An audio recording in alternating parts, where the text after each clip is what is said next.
ভাসতে লাগলো। বারবার এই গহস্থান মনের আনন্দে মনে মনে করতে থাকলো, ওই আমার পাগলা গুড়া রে,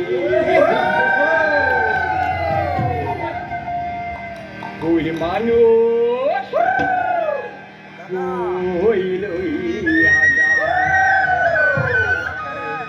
আমার পাগলা ঘোড়া রে, ওই মানুষ কই লইয়া যাও।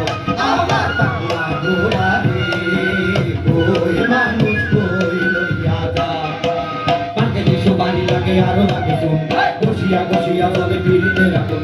পাকে দিশো বাড়ি লাগে আরো লাগে চুন, বসিয়া বসিয়া বলে পিড়িতে রাখুন। আমার পাগলা ঘোড়া রে, ওই মানুষ কই লইয়া যাও। আমার পাগলা ঘোড়া রে, ওই মানুষ কই লইয়া যাও।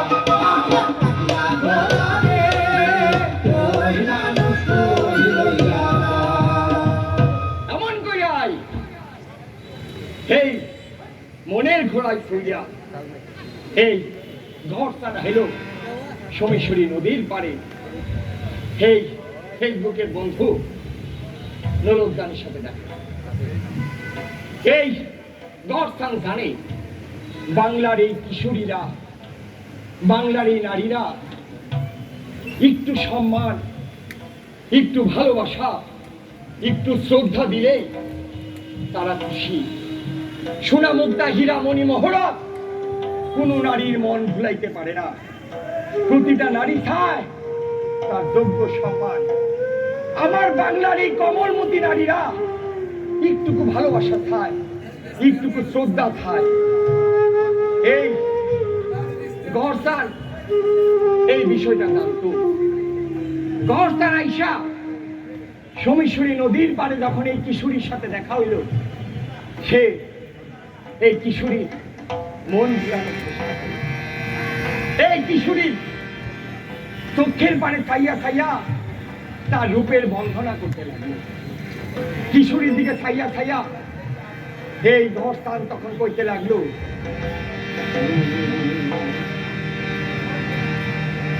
দেখিলাম দুই নয়নে আমি গো সুন্দরী,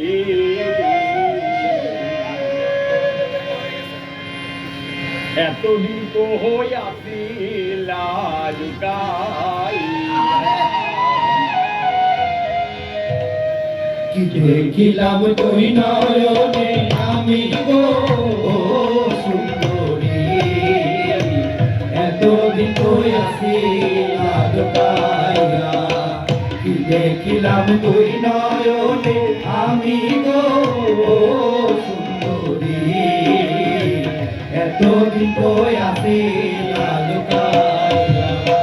মনো যে করিলা চুরি, মনো যে করিলা চুরি, তুমি যে আসিয়া রে ও সুন্দরী, এতদিন তুই আসিলা লুকাইয়া।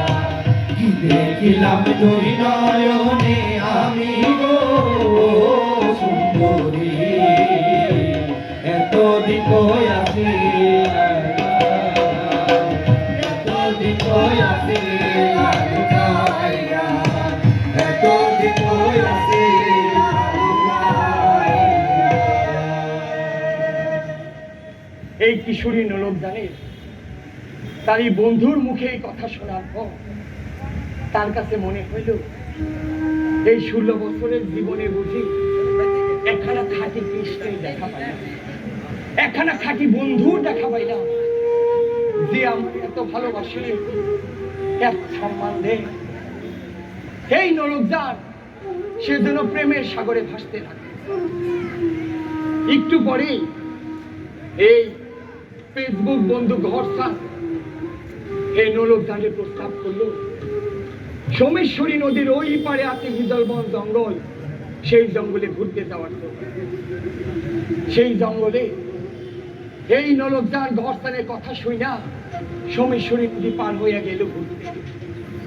জংলার ভেতরে কিছুক্ষণ যাওয়ার পর এই কিশোরী টের পাইল এই গভীর জঙ্গলের মধ্যে তারই ফেসবুক বন্ধু একলা আসে নাই, সে আইছে আরো তার স্থায়ী বন্ধু লইয়া। এই কিশোরী তখন বুঝতে পারলো ফেসবুকের মাধ্যমে প্রতারণা করা, তারে সর্বনাশ করার জন্য এই গভীর জঙ্গলে সে কথা বলে বারবার চেষ্টা করতে লাগলো। না